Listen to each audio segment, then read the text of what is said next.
This is WDSU News Channel 6 Sports Now with Matt Lambert.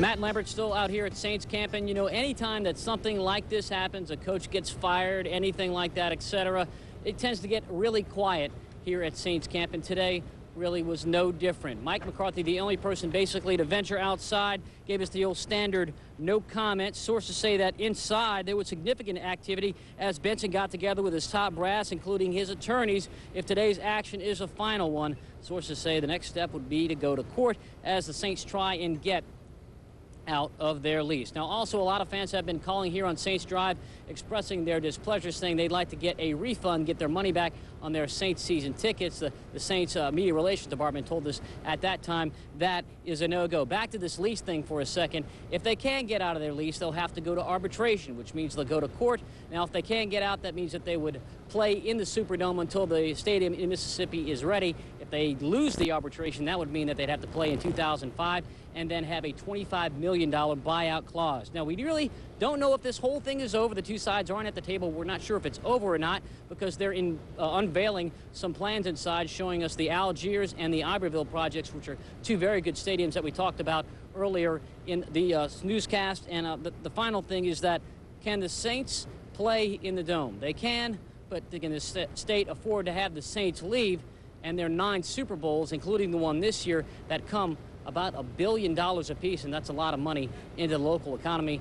We're going to have to find out the way this one plays out. Norm, Chris, back to you. All right, thank you. Our special coverage will continue in a moment. As we told you, negotiations between the state and the Saints have been called off. Let's go back live now to Scott Simmons, standing by at Saints headquarters, waiting to hear from Saints owner Tom Benson. A few short minutes before we expect Tom Benson to take center stage here at Saints camp. Certainly we expect him to have quite a bit to say after some harsh words from the state's negotiator Stephen Perry today, who referred to the ongoing negotiating process as being like trying to hit a moving target. That allegedly every time the state would try to meet the Saints' revenue projections, those projections would move.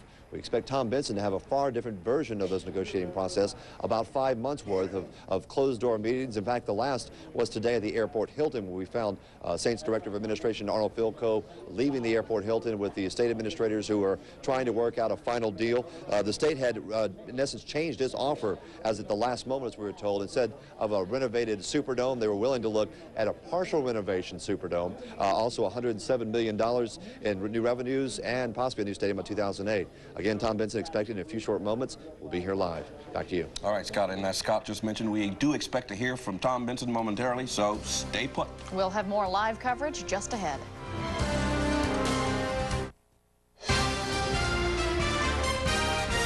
Welcome back to this special edition of the Saints on WDSU News Channel 6 at 6 o'clock. Tom Benson is about to hold a news conference, so let's go back to Scott Simmons live at Saints camp. Scott. That's right. Some of the Saints' top officials have taken front row here at Saints camp, waiting for Tom Benson, who is expected to walk through the door in just a few short moments and offer his side of the negotiating process, a process described by state negotiators as being very difficult. In fact, Steve Perry, who had been rather guarded with his comments about how the process was going today, was quite vocal in alleging that it was like trying to hit a moving target, that every time the state would move north of the numbers. Excuse me while I interrupt. Tom Benson's walking up to the podium right now. I'm going to step back to the shot and let Mr. Benson take his spot. Saints owner Tom Benson now taking position, ready to make his comment. Thank you all for being here, and I'm sorry for the lateness of this, but after the announcement today, I guess that was around noon time, when the state made the announcement about the us cutting off negotiations, I was sort of in shock.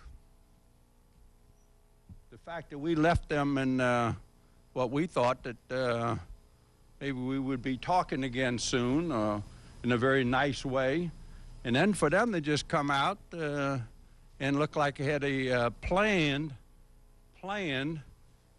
press conference with a lot of legislators. They didn't just show up overnight, and that it just took me about all day to understand maybe what was going on. And I got a prepared statement here that I'd like to give to you, and then after after this, maybe we can handle a few questions and answers, huh? As reported earlier, negotiations have broken off between the New Orleans Saints and the state of Louisiana. I'm here standing alone because, as the owner of this team, I've guided my negotiators, my negotiating team, on everything that has led up to this announcement. I'm a native of New Orleans, and I love this community. This is why everything we have done has been to try to solve what is a very difficult situation with a long-term solution, not a Band-Aid approach, and to have a resolution that will ensure that this team is in the area for many years, or, as far as I'm concerned, forever. I'm particularly disappointed and frustrated by the allegations that the Saints have acted in bad faith during these negotiations. Now, you know, that took me a long time today to overcome that fact, and you'll see why as I go along here. The opposite is true. I have worked to keep this team viable and competitive in the National Football League for 16 seasons. In 1998, that's 3 years ago, Commissioner Paul Tagliabue and myself met with Governor Foster to call this problem to the state's attention. This didn't just happen 2 months ago. We called it attention 3 years ago. Since that time, by the way, we also call this attention to the local governmental people and everybody else that would listen to us. Since that time, we have held numerous media and committee sessions informing everyone, including the media, of this financial problem which was occurring in this market. We have intensified this effort over the last 6 months. In addition, we have retained architects, lawyers, real estate experts to investigate and explore the possibility of constructing a new stadium in various potential sites of New Orleans. And we've put some of this up here to show you what we're talking about on both sides. You can see that stadium sitting in there, the surrounding area, the development with it. We're not just talking about a football stadium. We're talking about revitalizing the whole area of this community, and something that we need very badly. And you can see we've worked very hard. We didn't just pull this out of the sky. This is something that we've worked on nearly on a daily basis. And these are just part of the drawings. You can see not only a stadium in there with a retractable roof and beautiful views, but sight lines that are realistic, that people can enjoy a football game with. Let me see where I left off here. I don't want to miss anything. Various potential sites in New Orleans. Our negotiators, contrary to the statements made by the state representatives, did not walk away from negotiations. Our team made it clear that the proposal that was presented did not and could not obtain the desired goal of making New Orleans Saints financially viable in the National Football League. That was the proposal that they came with today, and it didn't make us viable in the National Football League. It kept us nearly in last place. And I dispute them saying the fact that we would be in 8th place or something else like that. You know, my background is in accounting, and I know how to add and subtract. And I'm going to tell you, it's going to keep us close to last place in that proposal. This is totally unacceptable. We can't operate that way. And I'm not going to operate that way. The state representative left the meeting and stated to get in touch with them. To get back in touch with them. The next thing we know, they have a press conference. Totally unfair to us again. Another miscommunication was the allegation that we have constructed negotiations with other potential sites for locating the New Orleans Saints. We have been contacted by and have had communications with a number of parties, but have not negotiated with any of them during this period. I want to make that very clear. Please also remember that I have invested considerable amount of additional money in the interim in the effort to make our team competitive, to make our fans and supporters proud.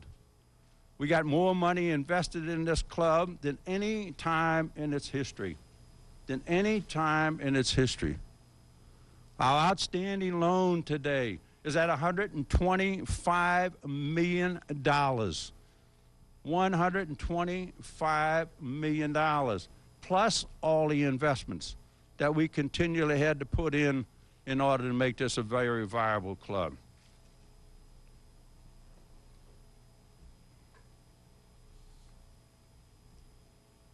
Let us now explore what the state has really proposed for the New Orleans Saints. Each of you can examine the facts versus the fiction. First, you heard the claim that income guaranteed by the state would put the Saints in the top 10 in the National Football League. That's what the state said today on press conference. This is simply not true. Simply not true.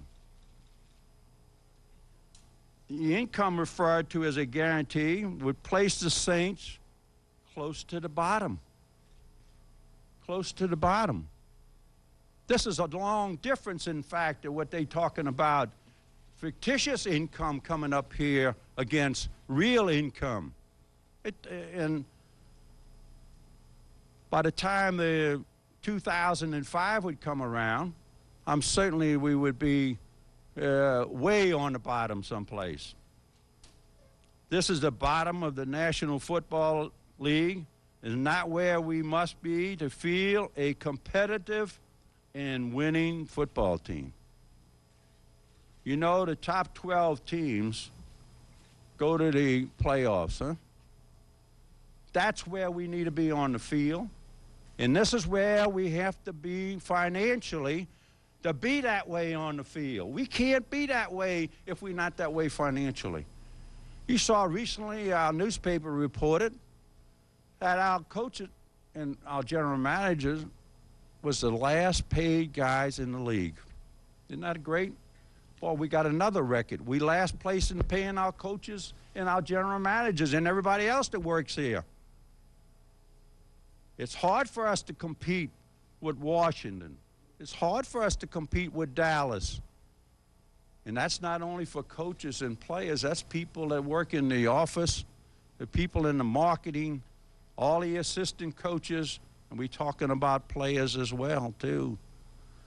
You know, just to give you an idea, and I want the fans to understand that, under the agreement with the union, under the salary cap, the big difference, if it's $65 million and there's another $10 million in fringe benefits, where they get insurance and pensions and so forth, that brings us to $75 million. That's real money.